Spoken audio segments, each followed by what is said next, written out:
Hello students, I am Aarti Chauhan and I welcome you all to my channel Aarti Education World. Dear students, in this video we will discuss your 10th class English worksheet number 25 और जो date है इस worksheet की वो है 1 सितंबर 2020.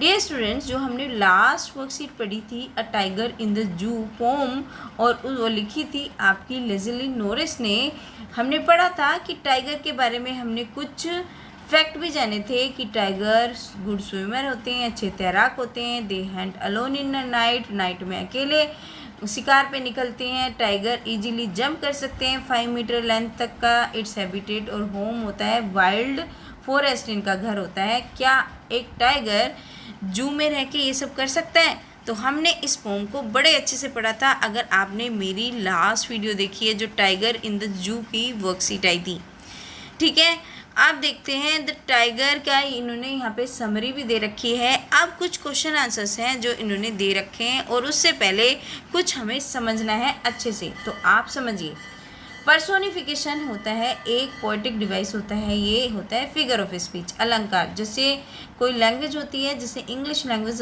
Is a beautiful language, और इसको beautiful बनाने के लिए हम फिगर ऑफ स्पीच इसका यूज़ करते हैं. तो पहला है पर्सोनिफिकेशन. पर्सोनिफिकेशन कौन सा फिगर ऑफ स्पीच होता है? जब हम किसी ह्यूमन कैरेक्टर की या कोई करेक्टरिस्टिक्स या उसके जैसा कोई भी बिहेवियर कोई नॉट ह्यूमन चीज़ करती है तो हम उसको क्या बोलते हैं? पर्सोनिफिकेशन बोलते हैं. मानवीकरण करना उसका, मतलब कोई और दूसरा ऑब्जेक्ट है मतलब, तो और उसको हम क्या बोलेंगे? हम उसको बोलेंगे जब उसमें कोई ह्यूमन की क्वालिटी दिखने लगती है ना. तो इस तरीके से हमारा होता है पर्सोनिफिकेशन. देखिए जैसे कि बेचैन रात है ना, तो बेचैन रात क्या है? Listless night. तो वो क्या होता है? बेचैन आदमी होता है, रात तो नहीं होती. लेकिन हमने इसमें क्या करा? इसमें ये पर्सोनिफिकेशन फिगर ऑफ स्पीच लगाया है. चलिए अगला देखते हैं रिपीटेशन. रिपीटेशन कौन सा होता है? जब पोएट रिपीट करता है बार बार किसी वर्ड को और उसकी इम्पोर्टेंस दिखाना चाहता है तो तब होता है repetition figure of speech. Repetition कैसे? एक वर्ड हो और बार बार आया हो, जैसे कहते हैं ओ डेथ डेथ डेथ, है ना, इस तरीके से बार बार आया हो और उस पर ज़्यादा एम्फेसाइज दिया हो तो वो होता है रिपीटेशन. नेक्स्ट हमारी पोएटिक डिवाइस होती है इमेजरी. इमेजरी क्या होता है? इमेजरी में जो पोएट होता है ऐसे वर्ड यूज़ करता है आपके उसमें कि आप उसको सुनते हैं और आपके माइंड में पिक्चर बन जाती है. जैसे कि हमने अ टाइगर इन द जू में देखा था, जब हमने पढ़ा था हम बात कर रहे थे जंगल में स्लाइड करता हुआ आता है, मतलब घात लगाए बैठा रहता है डियर के लिए झरने के पास, तो हमें वही दिखने लगता है, हम वही सोचने लगते हैं, तो उसको बोलते हैं इमेजरी. ठीक है. Rhyme scheme. राइम स्कीम कैसे होता है? जब सेम वर्ड एक दूसरे से राइम करते हैं तो उनको बोलते हैं राइम स्कीम. जैसे राइट, बाइट, काइट, इस तरीके से ये एक ही तरीके के राइम करते हुए वर्ड है. जो वर्ड के लास्ट हिस्से की जो प्रोनाउंसिएशन होती है उसको देख के पता लगाते हैं कि कौन सी राइम स्कीम है. नेक्स्ट हमारा जो पोएटिक डिवाइस है एलिट्रेशन. एलिट्रेशन तो बहुत ही ईजी है. जब रिपीटेशन होता है कई वर्ड्स का या साउंड का एक साथ तो उसको क्या बोलते हैं? उसको बोलते हैं हम एलिट्रेशन. जैसे ये दिया है क्रैम्प्ड सर्कल्स, तो इसमें भी सी आया है और इसमें भी सी आया है स्टार्टिंग ऑफ द वर्ड, तो इसको हम बोलते हैं एलिट्रेशन. जब बार बार किसी लेटर की बार बार आए तो उसको क्या बोलते हैं? एलिट्रेशन बोलते हैं. देखिए आप दिए हैं इन्होंने कुछ क्वेश्चन आंसर्स, उनको देख लेते हैं. All the following line choose the poetic devices use by the poet. और ये जो लाइंस दी हुई हैं इनमें जो भी पोएटिक डिवाइस यूज़ हुई है आपको फाइंड आउट करके बतानी है. चलो पता लगा लेते हैं. अभी तो हमने देखा सबका एक्सप्लेनेशन. सबसे पहला देखते हैं he stalks in his vivid stripes. तो इसमें कौन सा जो पोएटिक डिवाइस है यूज़ हुआ है? तो देखिए आपको पता होगा कि जब हम किसी एनिमल के लिए यूज़ करते हैं यह वह, तो उसकी इंग्लिश हम लगाते हैं इट. इट लगाते हैं ना.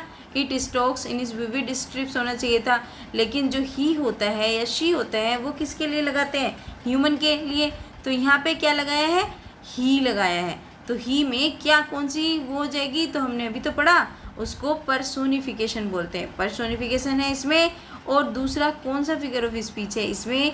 दूसरा है इसमें आपका इमेजरी, क्योंकि हम जब इसको सुन रहे हैं ना कि वो उसके ऊपर विविड स्ट्रिप्स बनी हुई थी तो हमें टाइगर दिखाई देने लगता है, वैसे ही कि उसके एक टाइगर जिसके ऊपर ऐसी ऐसी धारियाँ बनी हुई है ना। हम सोचने लगे, हमें टाइगर की जो इमेज है, जो टाइगर की पिक्चर है वो हमारे माइंड में आ जाती है।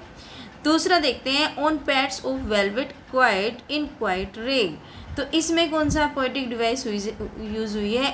उसने जो टाइगर के पंजे हैं, जो लेजिल नॉरिस ने टाइगर के पंजों को किससे कंपेयर करा है? वेलवेट क्विल्ट, जो वेलवेट के पंख होते हैं उससे कंपेयर करा है। तो वहाँ पे होती है मेटाफर फिगर ऑफ स्पीच। तो यहाँ पे कौन सी है? मेटाफर। ठीक है, जब किसी से हम कंपेयर करते हैं किसी को। चलिए अब देखते हैं जो थर्ड है, but he is locked in a concrete cell. लेकिन वो तो एक चूने मिट्टी से बनी हुई एक सेल में बंद है। कौन बंद है?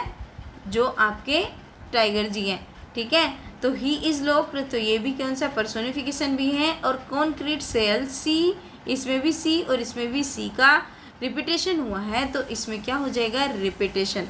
राइट, इसमें हम लिखेंगे रिपीटेशन, सॉरी एलिट्रेशन। रिपीटेशन जो वर्ड का होता है उसे बोलते हैं रिपीटेशन, और जब होता है किसी एक लेटर का तो उसको क्या बोलते हैं? एलिट्रेशन। तो इसमें क्या आ जाएगा? एलिट्रेशन आएगा प्यारे बच्चों। ठीक है, चलिए अभी तो हमने देखा था ऊपर, चलिए अब देख लेते हैं अगला। He stalks in his vivid stripes the few steps of his cage on pads of velvet quiet in his quiet rage. इसमें राइम स्कीम बतानी है। तो राइम स्कीम मैंने आपको पहले भी बताई थी, आज फिर ध्यान से सुनो। जो स्ट्रिप्स है, देखो इससे कोई मैच कर रहा है? स्ट्रिप्स इस तरीके का कोई भी नहीं मैच कर रहा है ना। केस भी अलग साउंड है, क्वाइट भी अलग साउंड है, रेज भी अलग साउंड है, तो हम इसको दे देंगे ए। ठीक है, the few steps of his case, ये है बी क्योंकि ये अलग है उससे। और फिर क्या है? On pads of velvet quite, ये भी अलग है। इन हिज क्वाइट रेग, जो रेज है वो हमारा मैच कर रहा है केज से, तो हम क्या करेंगे? ये कौन सा था हमारा? बी, तो इसको बी दोबारा से लिख देंगे। तो ए बी सी बी, क्योंकि हमारी जो ये 2 लाइन्स हैं, सेकेंड एंड फोर्थ, ये मैच कर रही हैं तो इनका एक सा हो जाएगा, और ये दोनों अलग हैं तो इनका अलग है। A B C B rhyme scheme होगी इसकी स्टैंजा की। ठीक है स्टूडेंट्स, तो ये थी आज की आपकी वर्कशीट नंबर 25। अगर आपको समझ में आया है, अगर अच्छा लगता है मेरा पढ़ा हुआ, तो please like the video, subscribe my channel and don't forget to share with your all friends. Thank you.